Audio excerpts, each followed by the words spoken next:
এমন কোনো লোক নাই চোখের পানি জর্জর করে ছাড়ে না। চরমনাই এমন একটি জায়গা যেখানে মানুষ গেলে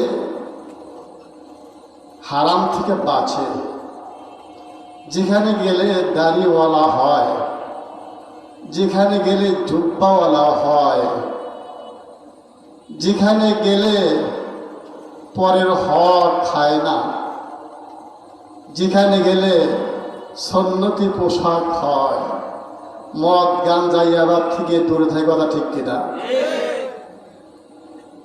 আল্লাহর কুতুবের মিশন চারটা: দাওয়াত, তালিম, তাসকিয়া নফস, জিহাদ। যারা আমরা চরমনাই সকলেরই মুখস্থ। অনেকেই বলে চরমনাই দাওয়াত নেই, চক্ষুওয়ালা না, চোখ কানা, দেখে না। 6 থেকে 7টা মাঠ ভরে দাওয়াত ছাড়া। বলেন দাওয়াত ছাড়া। এখানে আসতেছেন কি উদ্দেশ্যে? আল্লাহ, এখানে আসতেছেন দাওয়াতের জন্য। সারা বাংলাদেশ থেকে লোকজন যায় চরমনায় ভরপুর হয়। সিগারেট ওনারা সিগারেট ছাড়তে বাধ্য হয়, চোখ দিয়ে পানিগুলো টস টস করে ছাড়ে। আল্লাহওয়ালাদের আলামত চোখে পানি আসা, গুনাহ থেকে দূরে থাকা। সারা বাংলায় দাওয়াত হয়, সেখানে দাওয়াত তালিম হয়। সারা বাংলাদেশের লোক নিয়ে সেখানে তালিম দেয়, তাসকিয়া নফস হয়, তালিম হয়। কি তালিম হয় রে বাবা? যারা চরমনার মাঠে গেছো দেখছো কি তালিম হয়। 2 ঘন্টা বয়ান হয় সকাল এবং মাগরিবের পরে। দোকানপাট সব বন্ধ থাকে, চতুর্দিক দিয়ে এত ময়লা, এত গান্দা পচা বাদগুলো ফেলে রাখে। রাত্রিবেলায় সকলে ঘুমায় থাকে, একটা মশার কামড় নাই। কথা ঠিক? মিথ্যা কথা বলছি? বসে থাকেন, মশার কামড় দেন কেমন লাগে? এখানেও মশা, অথচ চতুর্দিক দিয়ে নোংরা, মশা মাছি নাই। আশ্চর্য! ওলিয়াতি মাঠ, হক্কানি ওলামায়ে কেরামের চোখের পানি, চোখের পানিতে ভরপুর। কি তালিম হয়? দোকানপাট বন্ধ, হাঁটাচলা বন্ধ, রাস্তাঘাট বন্ধ। 2 ঘন্টা দেখতাম পাশে থেকে ফুফা কাঁদতেছে। এই ফুফা কাঁদতেছে, ভাই কাঁদো কেন? কেমন মানে ধাক্কা লাগছে, গলা ধরে চিৎকার দেয়, হুজুর কত ভুল করছি, বুঝি নাই কেন আগে চরমনাই তাড়েন নাই, বুঝি নাই কেন চরমনার মাঠে নিয়ে আসেন নাই। সেখানে আলোচনা।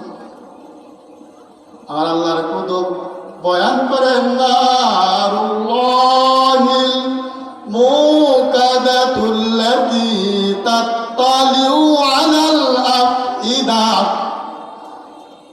বয়ান যখন কবরে বয়ান টান্দায়, আরে ওয়ারেন্টের আসামি যার অরেন হয়ে গেছে, পুলিশে তাকে তালাশ করে, তালাশ করতেছে, কিন্তু বিচারা যাইতেছে রাস্তার পাশ দিয়ে। আল্লাহর কুতুবের বয়ান শোনার সাথে সে মাঝখানে পড়ে গেছে, পুকুরের মধ্যে সাঁতরায় সাঁতরায়। বাবার এদিকে দৌড়ায়, ওদিকে দৌড়ায়, লোকজন তাকে বসাইয়া দেয়। সে চোখ দিয়ে পানিগুলো টস টস করে ছাড়ে আর কান্দে, ওরে আমার মাওলা রে,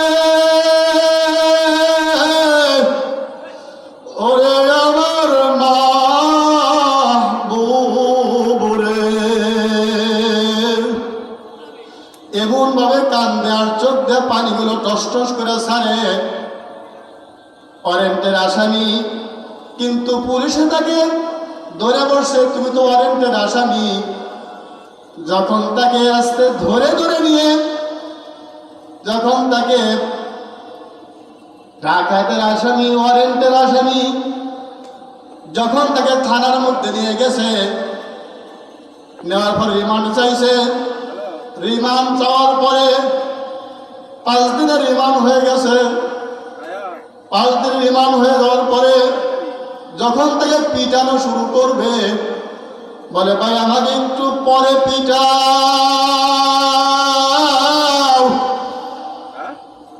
আমি তো 3 দিনের বয়ানে, 3 দিনের আলোচনায় মাথার মধ্যে পাগড়ি উঠছে, আমার শরীরের মধ্যে জুব্বা উঠছে, আমাকে কি একটু সময় দিবা? বলে পাগড়ি খুলছে, টুপি খুলছে, বলে জুব্বাও খুলছে, বলে এখন আমাকে রিমান্ডে দাও, এখন তোমরা আমাকে পিটাও, তোমাদের মনে যেভাবে চাই সেভাবে মিটাও, বাইরে দিতে পারো, আঘাত করতে পারো। যারা রিমান্ডে ফিরে বলে বুঝলাম না কিছু, আমরা যাদেরকে রিমান্ডে আনি সে আরো পোশাক পরে, যাদের শরীরে বাড়ি লাগে, যাদের আঘাত লাগে না লাগে, এই জন্য আরো পোশাক পরে। তুমি কেন পোশাক গুলা খোলা ফেললা? সে বলে আমি 3 দিনের বয়ান শুনেছি, রসুলের মোহাব্বত হয়েছে। আহারে, রসুলের সুন্নাত পাকের মধ্যে আঘাত লাগবে। আমার মতো মানুষ ডাকাত হয়েছিলাম, 3 দিনে বয়ানে পাগড়ি পড়ছি, জুব্বা পড়ছি, রসুলের সুন্নাত পাগড়ি পড়ছি।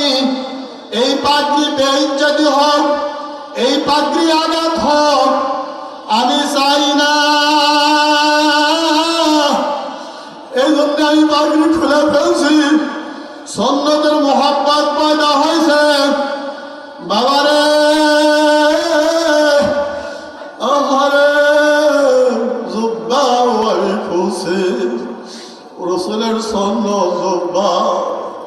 আমার মতো হাজারো মানুষ বিদায় হয়ে যাক, দুঃখ নাই, দুঃখ নাই, কিন্তু বাবা রসুলের সুন্নাত আমি জুব্বা পড়ছি, এই জুব্বার মধ্যে আঘাত লাগলে আমি সহ্য করতে পারবো না।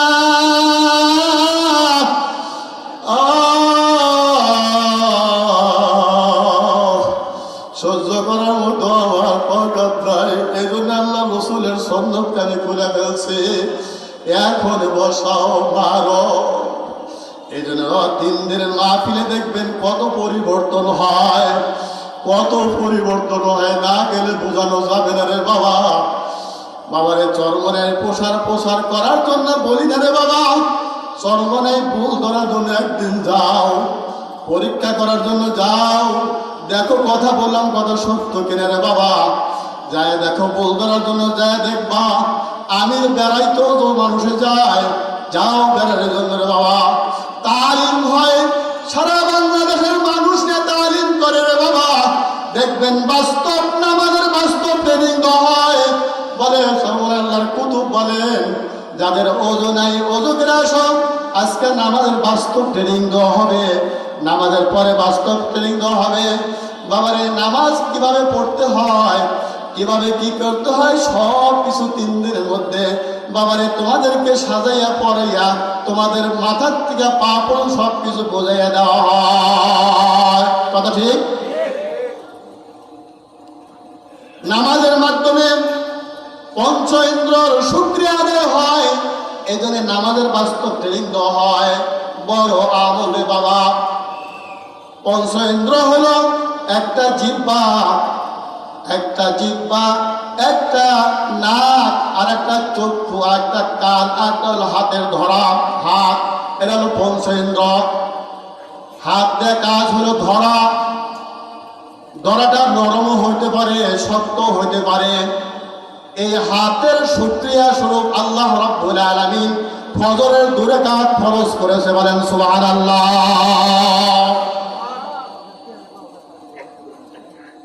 আপনি যেই কোনো জিনিস খান, জিহ্বায় দিয়ে খাবেন, এটা গন্ধীরা আপনার টক না এটা মিষ্টি। যে কোনো ফল খাবেন, জিহ্বায় বলে দিবে টক, এটা জাল, এটা মিষ্টি, এটা তিতা, এটা মিঠা, সব কিছু বলে দিবে। এই জন্য আল্লাহ রাব্বুল আলামিন জিহ্বার শুকরিয়া স্বরূপ আল্লাহ তাআলা জোহরের 4 রাকাত ফরজ নামাজ দান করছে। বাবারে, নাকের দেখবেন আপনি যখন জিরানির এই ওই পাশে যাবেন, ভ্যানের মধ্যে যান, দেখবেন দুর্গন্ধ নাক ধরে। কারণটা কি? দুর্গন্ধ, ময়লার দুর্গন্ধ। যেদিক থেকে হয় দুর্গন্ধ আমরা শুনতে পাই, বুঝতে পারি। পিছন থেকে যদি দুর্গন্ধ হয় বুঝতে পারি, ডান দিকে যদি দুর্গন্ধ হয় বুঝতে পারি, সামনের দিকে দুর্গন্ধ হয় বুঝতে পারি, বাম দিক দিয়ে দুর্গন্ধ হয় বুঝতে পারি রে বাবা। এই জন্য আল্লাহ রাব্বুল আলামিন আসরের 4 রাকাত নামাজ শুকরিয়া স্বরূপ আল্লাহ তাআলা আপনাদেরকে দান করেছে। 3 নম্বর হলো চক্ষু। চক্ষু দিয়ে কিন্তু ডান দিকে দেখা যায়, বাম দিকে দেখা যায়, সামনের দিকে দেখা যায়, কিন্তু পিছনের দিকে দেখা যায় না। বাবারে, দেখবেন আপনার নিজের পিঠ আজ পর্যন্ত আপনি নিজে দেখতে পারে নাই। বাবারে, কেমন দুর্বল মানুষ। অখলিকাল ইনসানু যায়ফা। মানুষকে আল্লাহ দুর্বল করে সৃষ্টি করেছেন, কারণ নিজের দেহ নিজে দেখতে পারে না, পিঠকে দেখতে পারে না। ডান দিকে দেখতে পারে, বাম দিকে দেখতে পারে, সামনের দিকে দেখতে পারে।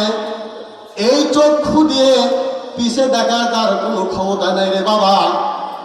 এই চক্ষু দিয়ে আপনি অবৈধ দিকে দেখতেও পারেন, ভালো জিনিসও দেখতে পারেন। মোবাইল, টাচ মোবাইল, ভালো জিনিস দেখতে পারেন, অবৈধ জিনিসও দেখতে পারেন, ভালো জিনিস দেখতে পারেন। বাবারে, অবৈধ জিনিস দেখেন, তার একজন নাম হলো উতবা ইবনে গোলাম। উতবা ইবনে গোলাম হঠাৎ করে তাকাইছে, একটা মহিলার প্রতি আকর্ষণ হয়ে গেছে। উতবা ইবনে গোলাম তার দিকে তাকাইয়া বলতেছে, আমি তো তার প্রতি আশিক হয়ে গেছি, তার প্রতি আশিক হয়ে গেছি। মহিলার কাছে খবর পাঠাইছে। মহিলা আল্লাহর ওলি, কখনো বাইর হয় না, বাসায় থেকে শুধুমাত্র দরজার পাশে দাঁড়াইছে। আর লোকটি দেখেও ফেলছে, উতবা ইবনে গোলাম দেখে ফেলছে। উতবা ইবনে গোলামকে বলেন, এ উতবা ইবনে গোলাম, আমার কোন জিনিসটা দেখে তোমার মনে ভালো লাগছে বলো। উতবা ইবনে গোলাম বলেন, তোমার দেহ দেখে আমার ভালো লাগে নাই, তোমার চক্ষুটা বাসা বাসা চক্ষু দেখে ভালো লাগছে। আল্লাহর ওলি সে দেরি করে নাই, চোখের মধ্যে আঙ্গুল দিয়ে দুটা চক্ষু উঠাইয়া পিজের মধ্যে দিয়ে উতবা ইবনে গোলামের কাছে পাঠাই দিয়েছে।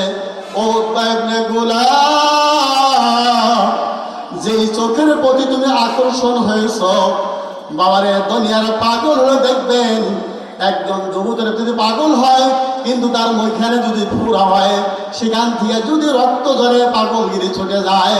দেখবেন এখানে যদি কেতর ময়লা থেকে পাগলগিরি ছুটে যায়, কাপড় ময়লা থেকে পাগলগিরি ছুটে যায়।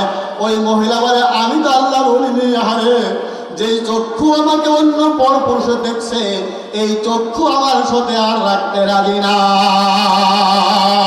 উতবা ইবনে গোলামের কাছে দুটা চক্ষু উঠাইয়া পেয়ারার মধ্যে দিয়ে উতবা ইবনে গোলামের কাছে পাঠাইয়া দিছে। উতবা ইবনে গোলাম চক্ষু দেখে চোখের পানিগুলো জড়জড় করে সারে, আর বলে, আমি কি করলাম? একটা মহিলার জীবনের সব কিছু শেষ করে দিলাম। কেন আমি বললাম তোমার চোখের দিকে আমি পাগল। এই জন্য চোখ কিন্তু এমন একটা জিনিস, চোখ দিয়া গুনাহের কাজ করা যায়, চোখ দিয়া আল্লাহর ওলিকে দেখার জন্য আসছেন রে বাবা। এখানে আল্লাহর ওলি বলবেন, সেই চোখ দিয়ে আপনি দেখবেন চোখের গুনাহগুলো আল্লাহ তাআলা মাফ করে দিবেন। বলেন সুবহানাল্লাহ। এই চক্ষু ডান দিকে দেখা যায়, বাম দিকে দেখা যায়, সামনের দিকেও দেখা যায় রে বাবা, কিন্তু পিছনের দিকে দেখা যায় না, নিজের পিঠও দেখা যায় না। বাবারে, কেমন আল্লাহ রাব্বুল আলামিন আমাদের দেহ দিলেন, আমার দেহকে আমি দেখতে পারি না, আমার পিছনের কোনো অংশ দেখতে পারি না, তিন দিক দেখতে পারি।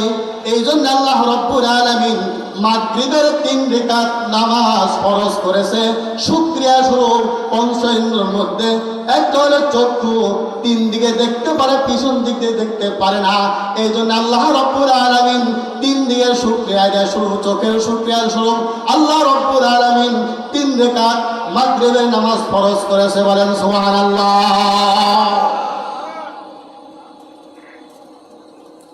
3 দিকে দেখা যায়, পিছন দেখা যায়। দেখেন, চেষ্টা করে দেখছেন আপনার পিঠ কালা না ধলা না নীল না লাল দেখছেন? দেখেন, কি মানুষ, মানুষ কি আছে, নিজের বডি নিজে দেখতে পাই না।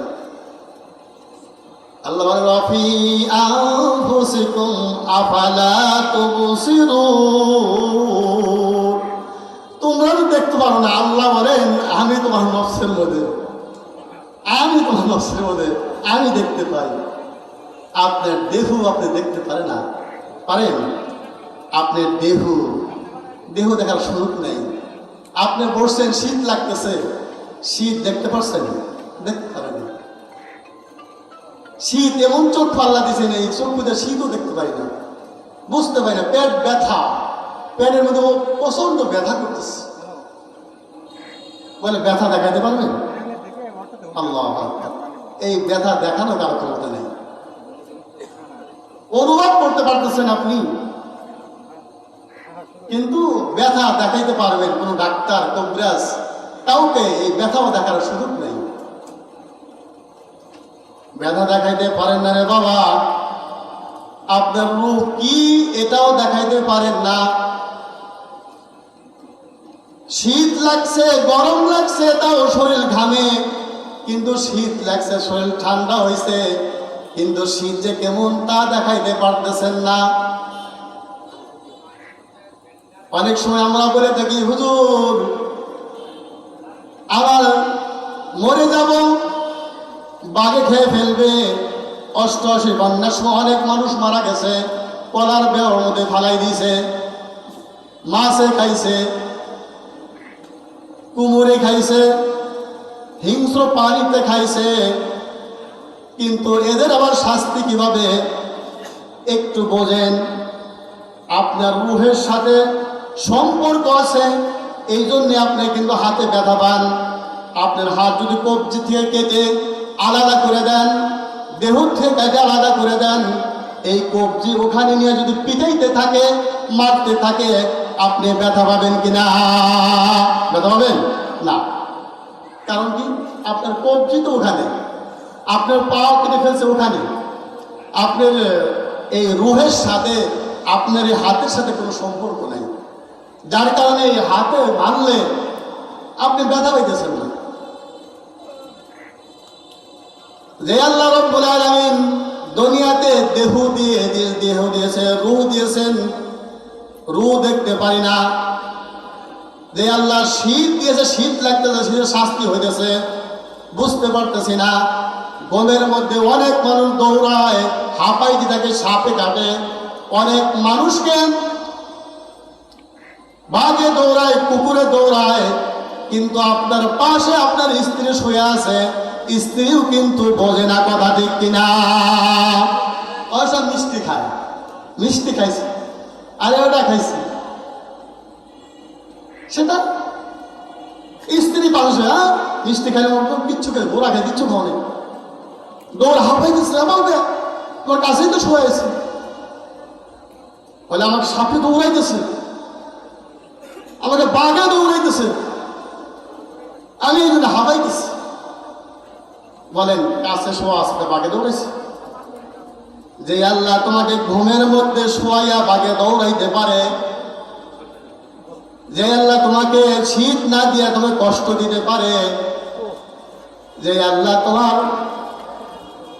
তোমাকে শাস্তি দিতে পারে যেটা দেখা যায় না, ওই আল্লাহ যখন তুমি দুনিয়ার থেকে বিদায় দেহ লাগে না, যখন দুনিয়ার থেকে বিদায় হয়ে যাবারে বাবা, তখন তোমার রুহের সাথে শাস্তি শুরু হয়ে যাবে। রুহ শাস্তি হবে, হাতের সাথে কোনো সম্পর্ক নাই রে বাবা। যে যে অবস্থায় দুনিয়ার থেকে বিদায় হয়েছে রে বাবা, ওই অবস্থায় দুনিয়ার থেকে বিদায় হয়েছে, ওই অবস্থায় আবার মাটির থেকে উত্থাপিত হইবা। ওয়াইদাল কুবুর বুসিরাত আলিমাত নাফসুম মা কদ্দামাত ওয়া আখারাত ইয়া আইয়ুহাল ইনসান মা গররাকা বিরাব্বিকাল কারীম। কবর থেকে উঠবে যে যে অবস্থায়। এখন বলেন, একজন দাড়ি ছাড়া মারা গেছে, উঠবে কি অবস্থা? দাড়ি ছাড়া অবস্থা। একজন অনেকেই আছে মদ খাইতে খেতে মরছে, উঠবে কি অবস্থা? মদ খাইতে খেতে। একজন সিগারেট খাইতে খেতে মরছে, উঠবে কোন অবস্থায়? সিগারেট খাইতে খেতে। একজন ইয়াবা খাইতে খেতে মরছে রে বাবা, উঠবে কিভাবে? ইয়াবা খাইতে খেতে উঠবে।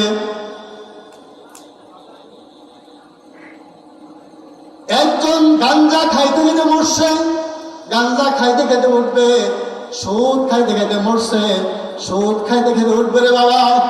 এই জন্য রসুলের সুন্নত নিয়ে যদি মরতে পারো রে বাবা, কিয়ামতের ময়দানে রসুলের সুপারিশ ছাড়া কেউ মাফ আসা যায় না, মাফ করা যায় না রে বাবা। যদি কিয়ামত হয়ে যাবে কবর বসিরাত, যখন তুমি কবর থেকে উঠবা, রসুলের সুন্নত থাকবে না। রসুলের কলিজার মধ্যে তুমি আঘাত করছো, রসুলের কলিজার মধ্যে তুমি আঘাত করছো, আর ওই অবস্থায় ওঠো, রসুলের সুপারিশ ছাড়া মাফ পাওয়ার কোনো আশা নাই রে বাবা। রসুলের সুপারিশ ছাড়া মাফ হতে পাবে না। যদি দেখে আল্লাহ রসুলের কলিজার মধ্যে আঘাত করেছ, আর তুমি রসুলের সুপারিশ পাইবা না, না, না, না। আল্লাহ রসুল সুকান সুকান সুকান সুকান, দূর হয়ে যাও, দূর হয়ে যাও। আল্লাহু আকবার, দূর হয়ে যাও রে বাবা। এই জন্য রসুলের সুন্নত নিয়ে দুনিয়ার থেকে বিদায় হও রে বাবা। রসুলের মোহাব্বত তৈরি করো বাবারে। কাসেম নানুতুবের কথা শুনেছ বাবারে। চরমনে আল্লাহর প্রতিবাদ বলছিলাম, বাস্তব ট্রেনিং হয়, নামাজের বাস্তব ট্রেনিং হয়। মুরুখ লোক জামাতের সে জামাত পড়লে কি ফায়দা সেটাও বুঝতে পারে রে বাবা। কাসেম নানুতুবি রহমাতুল্লাহ আলাইহি বাবারে, মসজিদের মধ্যে নামাজ শেষ হয়ে গেছে, কাসেম নানুতুবি মসজিদ থেকে বাইর হয়েছে, হয় দেখে একজন কাদা শরীরে লাগানো আর শরীরে গামছা পরা, কাদা লাগানো গামছা পরা, মসজিদে জামাত হয়ে গেছে।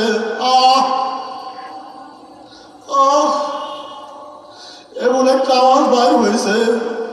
কাসেম নানুতুবি যখন মসজিদ থেকে বাইর হয়েছে, বলে বাবা তুমি বলছো, এই আহটা তো এবং আরো সামনে পৌঁছে গেছে। কাসেম নানুতুবির কেমন ওঠে বাবা? কাসেম নানুতুবি হজে গেছে রে বাবা। কাসেম নানুতুবি হজে গেছে, যাওয়ার পরে পাও দিয়ে হাঁটে না, ঘুরমুড়ি দিয়ে হেঁটে পেরে হাতে জুতা পায়ে দেয় না।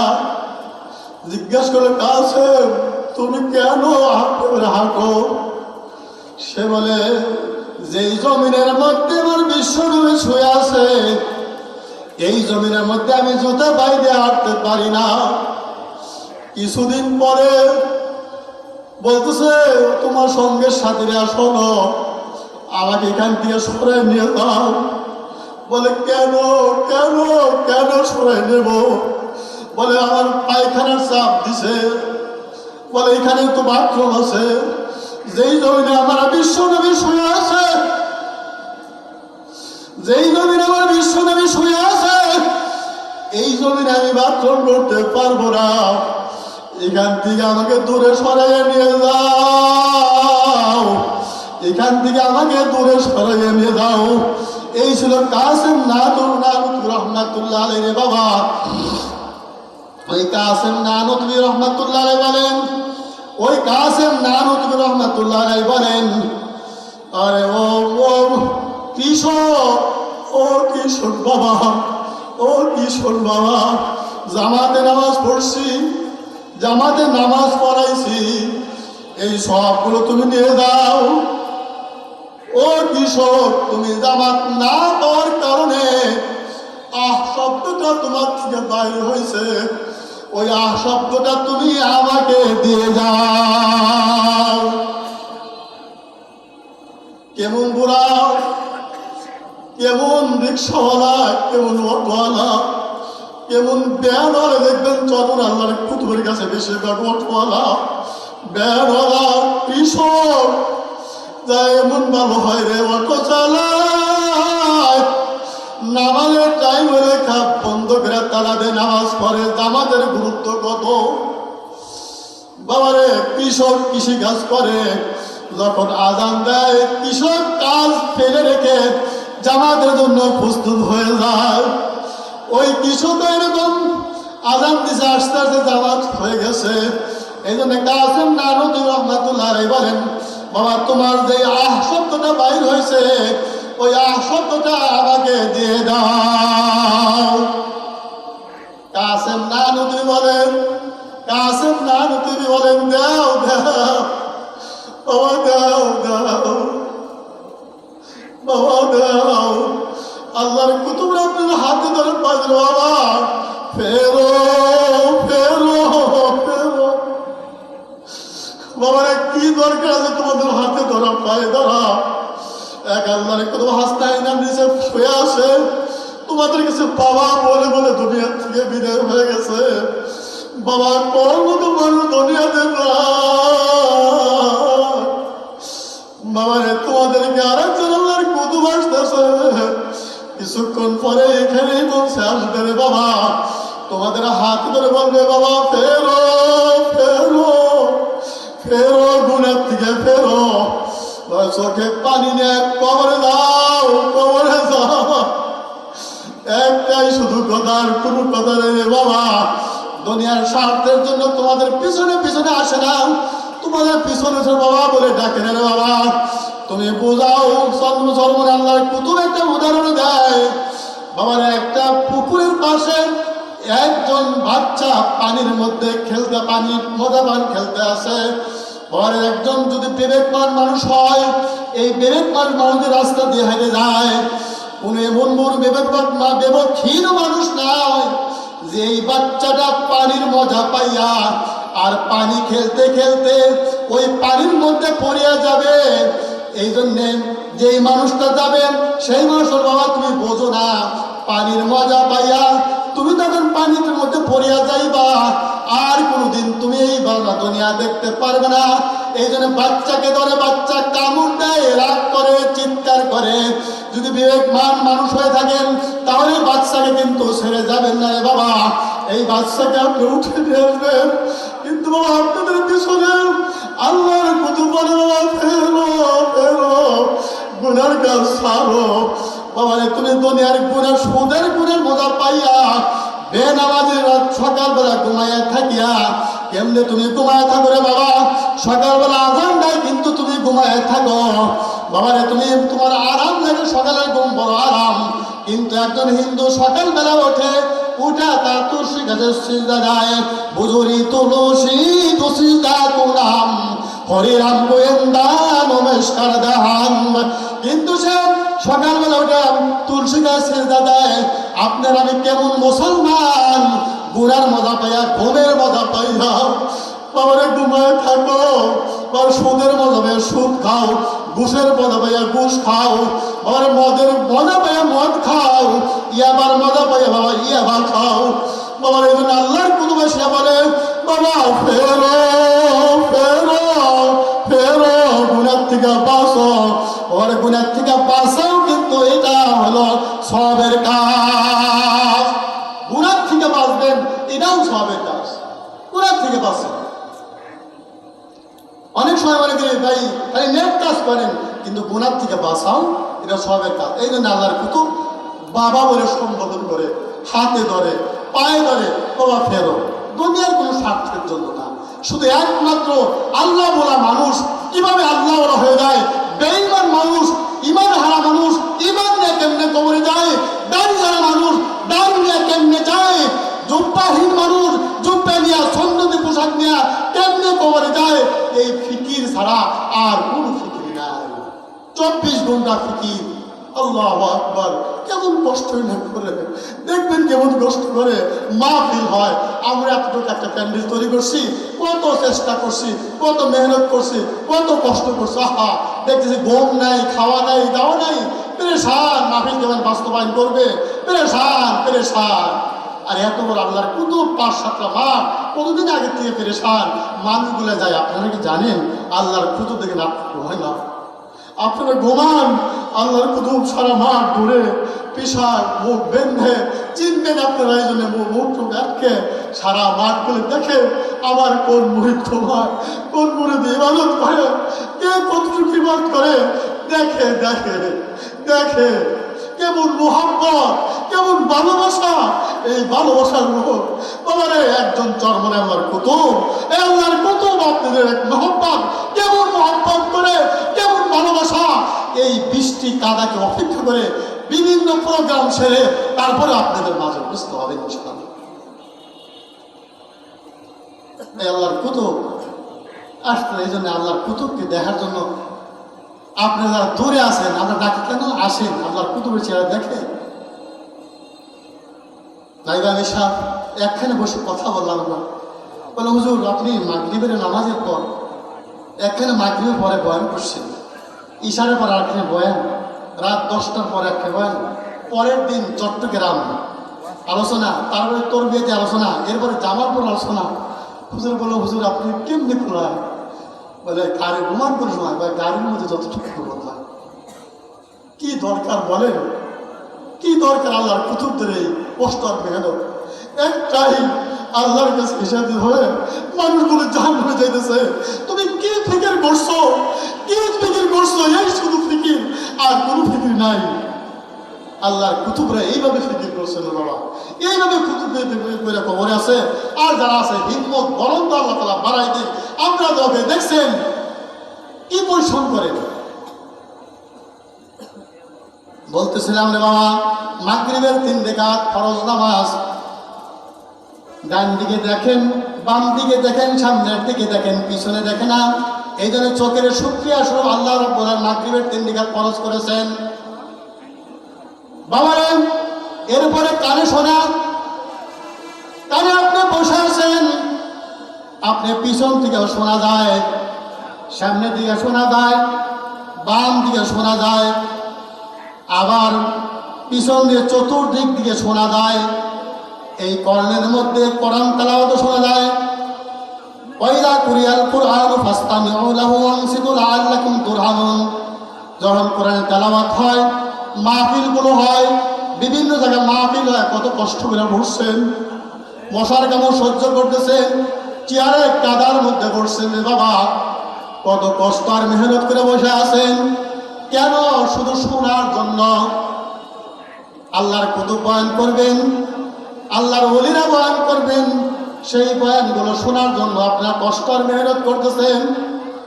কাদার মধ্যে কত দূর দূর থেকে আসছেন বাবা, কত জায়গা থেকে আল্লাহর কুতুব আনবে এই জন্য আসতেছেন, কত দূর থেকে আসছেন। আবার কত কপাল পোড়া, আশেপাশে 4 হোটেলে, আশেপাশেই কত গানের অনুষ্ঠানে, কতভাবে মদ খাওয়ার অনুষ্ঠানে, কত ইয়াবা খাওয়ার অনুষ্ঠানে, কত গাঞ্জা খাওয়ার অনুষ্ঠানে সময় কাটাইতেছে রে বাবা। কিন্তু আপনার সব কিছু রেখে শুধু একমাত্র আল্লাহর কুতুবের কথা শোনার জন্য এই প্যান্ডেলের মধ্যে উপস্থিত হয়েছেন। এই জন্যে যেহেতু শুনবেন, এই জন্য আল্লাহ বলেন ওয়াইদা কুরিয়াল কুরআনু ফাসতামিউ লাহু ওয়ানসিতু লাআল্লাকুম তুরহামুন। যেখানে কোরআন তেলাওয়াত হয়, যেখানে কোরআনের আওয়াজ হয়, যেখানে কোরআন পড়া হয়, তোমরা সেখানে চুপ করে শোনো, তাহলে তোমাদের উপরে আল্লাহর রহমত নাযিল হয়। বলেন সুবহানাল্লাহ। চতুর্দিক দিয়ে আওয়াজ, চতুর্দিক দিয়ে আওয়াজ।